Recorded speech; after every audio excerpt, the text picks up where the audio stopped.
नमस्कार दोस्तों, आप सभी का स्वागत है आज की हमारी नई वीडियो में। क्या आप भी बहुत ही ज़्यादा अपने घर के कामों से हो गए हैं परेशान? तो आज की वीडियो आपके लिए बहुत ही ज़्यादा खास हो जाएगी। तो वीडियो को पूरा देखिएगा। अगर आपके लिए हेल्पफुल रहे इसमें से कोई टिप तो आप वीडियो को लाइक शेयर कर सकते हैं। तो एक छोटी सी टिप है जो आपको बहुत पसंद आएगी। लड़कियों लोगों को मेहंदी डिज़ाइन सीखने का बहुत शौक़ रहता है। तो देखिए हर तरह तरह के नए नए मॉडल निकलते रहते हैं, डिज़ाइन की हो या फिर मेहंदी की कोई अलग टेक्निक हो। तो यहाँ पर मैंने लिया है ग्लू, और आप चाहें तो ग्लू को क्यूब में भर के बहुत ही बारीक से डिज़ाइन बना लीजिए, नहीं तो आपको ऐसे ही पसंद है तो ऐसे डिज़ाइन कोई भी आप हाथ पर डिज़ाइन बना लीजिए बैक साइड में। और क्या करना है, देखिए थोड़ा सा इस तरह से पहले आप डिज़ाइन बना के उसके ऊपर थोड़ा ग्लिटर डाल दीजिए। पूरा भर के डालना है ग्लिटर, कहीं कंजूसी नहीं करना है। अब थोड़ा सा सूख जाए तो उसको ब्रश की सहायता से हटा दीजिए। ये ग्लिटर वाली मेहंदी जो आप देखे होंगे ना, बहुत ज़्यादा ट्रेंड में है, बहुत सुंदर लगती है, ऐसे ही बना ली जाती है। इसके बाद दूसरा जो आइडिया है ये भी काफ़ी ज़्यादा यूज़फुल है। तो ये देखिए यहाँ पर मैं सब्ज़ी काटने बैठी हूँ। तो क्या है कि जब करेला हम काटते हैं तो एक एक करेले को उठा के हम एक एक टुकड़ा उसको काटना पड़ता है, इससे समय हमारा ज़्यादा लगता है। तो जो मैं ट्रिक बताऊँगी आपको, बहुत ही जल्दी से आप करेले की सब्ज़ी काट सकते हैं। एक साथ में 4-5 करेला एक साथ काट सकते हैं। तो क्या करना, पहले करेले का ऊपर और नीचे का डंडे जो होता है डंठल, वो उसको हटा देना है। और फिर 4-5 करेला को इस तरह से रख के अपने हाथ एक हाथ में चाकू पकड़ना है, दूसरे हाथ से इसको दबा के रखना है। तो अच्छे से दबा के रखना है। फिर आप बारीक बारीक इसकी इस तरह से पीस काट सकते हैं। तो बहुत अच्छे से एक साथ में देखिए कितनी सारे हम 4-5 करेले को जब काट रहे हैं तो कितना ज़्यादा कट जा रहा है। तो इससे हमारे समय की बचत होगी और जल्दी से सब्ज़ी हम काट सकते हैं। जल्दबाजी है, अगर आपको देर हो रही है खाना बनाने की, तो ऐसे आप छोटे छोटे टिप्स को अपना के अपना काम आसान कर सकते हैं। इससे हम अपने काम को लेकर बहुत परेशान भी नहीं होंगे और ज़्यादा टेंशन भी नहीं रहेगी कि भाई हमें ये काम करना बहुत ही ज़्यादा बोरिंग है, हमें तो मन नहीं कर रहा है ऐसा काम करने को। इसलिए मैंने पहले ही बताया कि मैं आपके साथ बहुत ही अच्छी अच्छी टिप्स शेयर करूँगी जो आपको काम आएंगी। अब फिर क्या है कि जैसे कि हम जैसे घर में मेंस लोग होते हैं, बच्चे लोग होते हैं, तो उनकी जो शर्ट होती है या टी शर्ट हो, किसी भी कपड़े में बटन लगे होते हैं, नया खरीद कर लाते हैं, कुछ दिन पहनते हैं, उसके बाद बटन टूटने लगते हैं। तो इसको पहले ही आप ये काम कर लीजिए। आपके पास जो ट्रांसपेरेंट कलर वाली नेल पॉलिश है, अगर नहीं है तो जिस कलर का कपड़ा है उसी कलर की नेल पॉलिश भी होनी चाहिए। और इसके ऊपर और नीचे बटन पर लगा देंगे तो ये सूखने के बाद में एकदम सेट हो जाएगा, तो बटन एक भी नहीं निकलते हैं। इसके बाद हमारे पास जो घर में इस तरह से पॉलीथीन पड़ी होती हैं, एक पॉलीथीन आपको लेना है और क्या है कि इसको हम देखिए कंघी के ऊपर लगाने वाले हैं। तो पहले हमें पॉलीथीन को यहाँ से देखिए थोड़ा सा कटिंग करना है। काटना कितना है, ये देखिए इस तरह से आप जो है 4 से 4 इंच की चौड़ाई में इस तरह से काट लीजिए। फिर इसको पूरा इस तरह से खोलना है और फिर जितना साइज की आपकी कंघी हो उसी हिसाब से आप पॉलीथीन को बड़ी और छोटी ले सकते हैं। फिर पॉलीथीन को ऐसे ही लेकर इसके जितने भी दांते बने हैं इस पर ऐसे हल्के हाथ से पूरा नीचे की ओर दबाना है और ये पॉलीथीन इसके अंदर सेट होती जा रही है। तो ये जो जुगाड़ है ये बहुत काम आने वाला है आपके।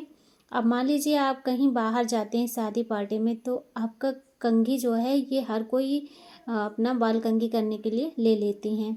तो देखिए इससे क्या होता है कि हर किसी की स्किन टाइप अलग अलग की होती है। किसी के सर में कोई अगर फुंसी वगैरह होती हैं, रूसी होती है, तो वो आपके बाल में भी आ जाएगी। कैसे आ जाएगी, जब आप कंघे को दूसरे का यूज़ किया हुआ कंघी अपने सर में लगाएंगे ना, तो होता है बहुत ही जल्दी इन्फेक्शन। अब क्या है कि इससे एक और फ़ायदा होने वाला है। जब इस पॉलीथीन को लगा के कंघी करेंगे तो जितने भी बाल निकलते हैं वो फर्श पे नहीं गिरेंगे, बाकी इसी में सारे इकट्ठा होकर लगे रहते हैं। तो इसमें आपको हाथ लगाने की ज़रूरत नहीं है, सारा बाल इस तरह से पॉलीथीन में आ जाएगा और पॉलीथीन को निकाल कर आप डस्टबिन में डाल दीजिए। तो चलिए अब बात करते हैं एक छोटे से ढक्कन के बारे में। इस तरह का ढक्कन जो आपके पास बहुत सारे ऐसे पड़े होंगे बेकार, तो ढक्कन को ले लेना है। और अगर ये हैंडल वाला है तब तो और अच्छी बात है, और नहीं है तो आप इसके ऊपर भी इस तरह से टेप चिपका दीजिए, कहीं किसी तरह से चिपका दीजिए। बस ऐसे करके हमें टेप को लगाना है। अब ये देखिए ये बढ़िया सा ये टांगने के लिए बन गया है। तो वैसे हमारे घर में अभी लाइट की वायरिंग नहीं हुई है, तो इस तरह से बोर्ड लटके हुए हैं। फिर भी मैं आपको एक आइडिया दे रही हूँ जो आपके काम आएगा। अगर आपके यहाँ बोर्ड लगे हैं तो ऐसे ढक्कन को आप इस तरह से लगा दीजिए जहाँ पर प्लग लगाने की बटन बना होता है ये। तो ये ऐसा करने से आपके घर में छोटे बच्चे जो हैं वो बोर्ड में उंगली नहीं कर पाएंगे। अब ये जो चीज़ है ये है गोंद। तो ये गोंद के बारे में हर किसी को नहीं पता होगा, लेकिन ये गोंद मैं बाज़ार से ख़रीद कर लाई थी। और जो आपने शायद गोंद के लड्डू के बारे में सुना होगा ना, तो वही गोंद के लड्डू बनाने के लिए अब इसको रखने के बाद भूल गई, तो ये बारिश के मौसम में धीरे धीरे इकट्ठा होकर पूरी लिपट गई। मैं इसे अगर डिब्बे में रखती तो ऐसी हालत ना होती। इतना महंगे हम खरीद कर लाए हैं और इतना बेकार हो जा रही थी। तो भाई समय रहते थोड़ा बहुत हमने इसे सोचा कि इसका कहीं ना कहीं किस तरीके से जुगाड़ लगाया जाए। तो ये पूरी जितनी गोंद है वो सारी इकट्ठा हो गई। ये बबूल की गोंद होती है, तो बहुत ज़्यादा ताकतवर होती है। जिन महिलाओं को बहुत ज़्यादा कमज़ोरी होती है, तो ये गोंद खरीद कर आप इसका लड्डू बनाकर खाइए। कमर दर्द से एकदम बढ़िया छुटकारा मिल जाता है। बस इसीलिए मैं लेकर आई थी। जैसे कि कमर में बहुत दर्द हो रहा था, तो इसको भूनकर घी में भूनकर लड्डू बनाकर खाया जाता है। वैसे इसका छोटा छोटा टुकड़ा मैंने निकाल के घी में भून के रख दिया। इसके बाद बात करते हैं ऐसी जो पेप्सी की बोतल होती हैं। तो इन बोतलों को हम लोग कबाड़ में फेंक देते हैं, लेकिन मैंने क्या किया, इसको धो के अच्छे से सुखा लिया। उसके बाद क्या है, जैसे थोड़ा बहुत हमारे किचन में सामान बचा रहता है, पॉलीथीन में रखने से अच्छा ऐसी बोतल में भर के रखेंगे तो हमारा सामान ख़राब नहीं होगा। दाल हो गया, जीरा हो गया और मिर्ची हो गई, तो ऐसी चीज़ें भर के रख देंगे। इसमें कभी भी कीड़े नहीं लगेंगे। अब इसमें जो लेबल लगा है देखने में अच्छा नहीं लग रहा है, तो इसको हम हटा भी सकते हैं। तो ये देखिए यहाँ पर मैंने इसको हल्का सा चाकू से कट लगाया और पूरा इस पर का लेबल हट गया। देखने में बहुत ही प्यारी लग रही है शीशी, और इसमें जो भर दिया है सामान वो भी हमारा ख़राब नहीं होगा। हमारे पास जो बहुत अच्छे अच्छे से कंगन होते हैं, चूड़ी होते हैं, और हम कहीं आते जाते हैं तो पहन लेते हैं।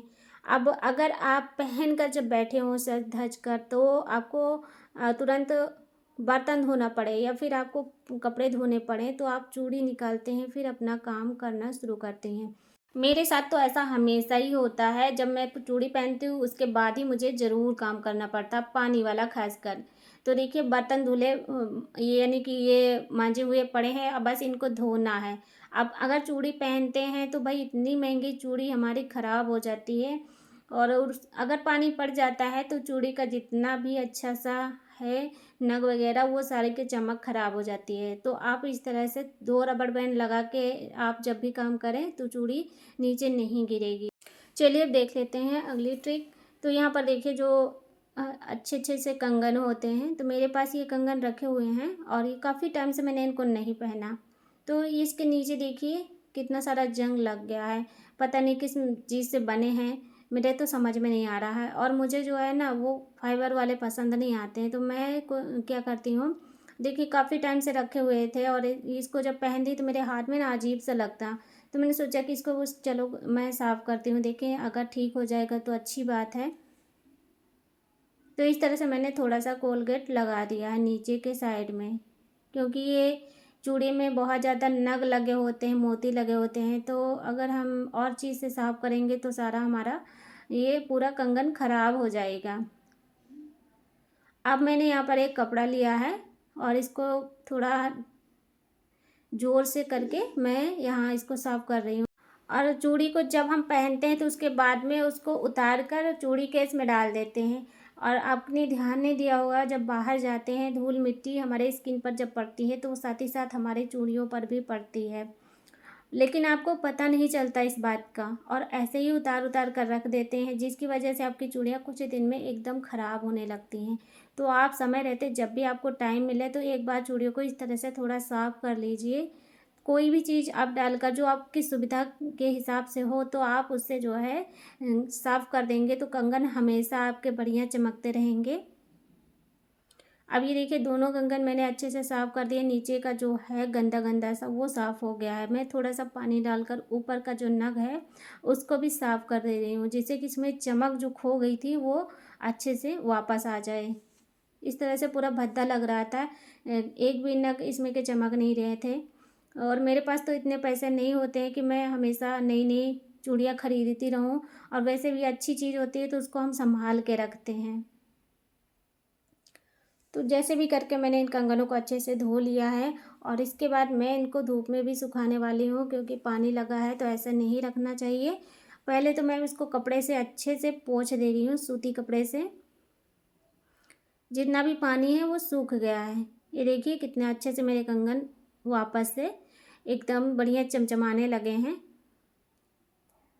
अब इनको धूप में रख दूंगी तो जितना भी इसके अंदर पानी मॉइस्चर है वो एकदम से ख़त्म हो जाएगा।